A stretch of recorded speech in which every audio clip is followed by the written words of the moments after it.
9 decades ago, Americans needed a break. World War I had just ended.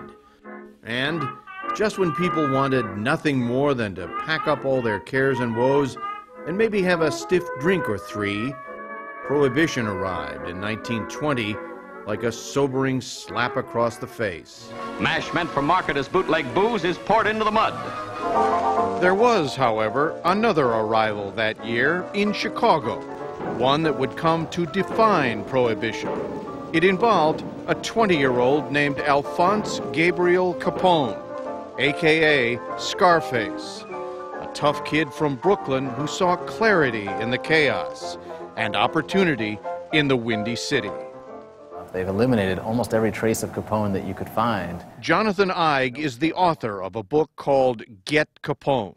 Nobody really liked Prohibition, and certainly in Chicago, plenty of people were still drinking. This was one of the wettest cities in the country throughout Prohibition. Corrupt as it was, Chicago was a very good place for a savvy hood to provide what were called the lighter pleasures. When Prohibition came along, it was incredibly tempting, if you were working a menial job, to get into this line and suddenly make more money than you ever dreamed possible, if you were willing to put up with the risks, of course. Capone was more than willing, muscling his rivals to the side and, by the mid-20s, gaining the lion's share of Chicago's graft, the bootlegging, bookmaking, and brothels. He was an opportunist, do you know what I mean? He saw the moment and he took it and he grasped it with both hands. What are you doing here? I'm a fight fan. What else?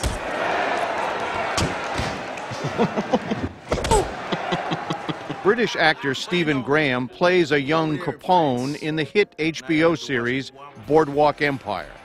To be 27 years of age and own Chicago and run that whole empire, that's one hell of a mind and one hell of a desire, do you know what I mean, and a passion to achieve that. Capone achieved all of it with a splash of style, the best clothes, the biggest cars, and more. Capone talked to the media and really welcomed the spotlight so that people heard more about him. But away from the spotlight, if you had a butcher shop and you weren't paying your contribution to the local protection association, the first thing is you'd get a broken window. The next thing is you might get a pineapple, a homemade bomb, hand grenade equivalent, maybe a baseball bat to the head, to the knee, and then finally, you know, if you still didn't get the message, somebody might get killed. Chicago, Chicago, that toddling town. While that sort of thing went on, Capone would likely be out on the town. The Green Mill Cocktail Lounge was a favorite haunt, and this was his favorite table. I'm guessing he didn't have to pay for his own drinks, but he would certainly consume them in a place like this. All right, come on through here. Owner Dave Gemolo tends bar nowadays at the Green Mill, right above a subterranean escape route used by gangsters. If you went this way, you're under the street, and then it was boarded up. Then you go down this way, and there's a whole other set of tunnels. But so this was pretty elaborate. yeah. I mean, they were serious about escaping. Well, wouldn't you be? The house has changed very little over the years. Capone's favorite spot, though, was this quiet home on a quiet South Side street that he shared with his wife and son. This was really the Capone homestead throughout most of the century. This is a picture of my Uncle Al and me, and I've got his straw hat on. Deirdre Capone is Al Capone's grandniece. She remembers this house on Prairie Avenue and the family that lived there. It was just a fun Italian family with food that, I mean, we'd sit down 4 hours later, we were still eating food. And she recalls her uncle as definitely the man in charge. When he came into a room, it was like lightning went off.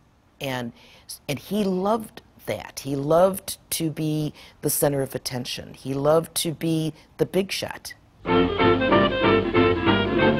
Eventually, though, the limelight he coveted turned against him. You know, every time something happened in Chicago, he felt like he was going to be blamed for it.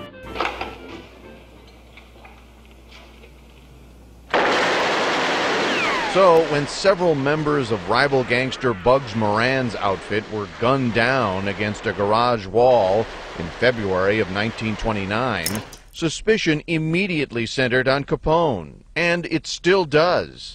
I think it's likely that Capone had something to do with this attack. John Russick is curator of the Chicago History Museum. It was a large-scale attack, lots of people dead. Now, the wall was where? The north wall would have run right about here somewhere. But Jonathan Eig says because Moran wasn't among the dead, he doesn't think Capone was involved. The massacre does not fit Capone's M.O. at all. He'd eliminated many of his rivals before, and he did it in a certain way, and it was very efficient and very effective, and he almost never missed. It became known as the St. Valentine's Day Massacre. Shooters in police uniforms lined 7 people up against the wall and methodically executed them in a hail of bullets from Thompson submachine guns or Tommy guns. A couple of priceless pieces of history here. And coincidentally, 2 of the guns used that day were eventually recovered in St. Joseph, Michigan, a place where Capone and his pals would vacation and where Mike Klein is now a deputy sheriff.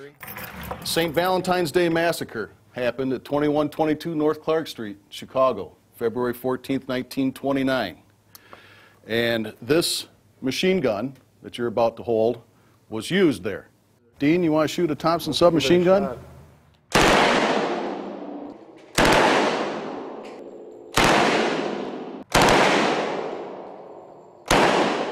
Empty.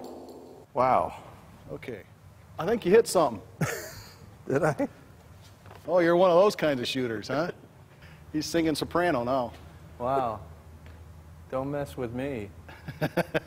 The St. Valentine's Day Massacre brought worldwide notoriety to Chicago's violent streets and Capone. You can go to almost any country outside the United States and say Chicago, and people start going Al Capone to you.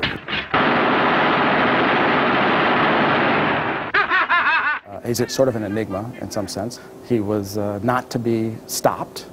The big boy himself. But soon he was stopped by the feds and, as television would have many believe, Elliot Ness, the real-life prohibition agent cast as Capone's nemesis. Federal race, there we are. I think over the years, his role has been expanded to be seen as the primary crime fighter who brought down Capone, when in fact it was much more of a legal machinery that brought down Capone. And not for gangland killings or violating prohibition, but on tax evasion charges. Here he comes. That's Al, wearing the big white hat. I think it was a miscarriage of justice in many ways. Capone was a man who deserved to be punished and deserved to go to jail, but he probably did not deserve to go to jail for as long as he did on these particular charges.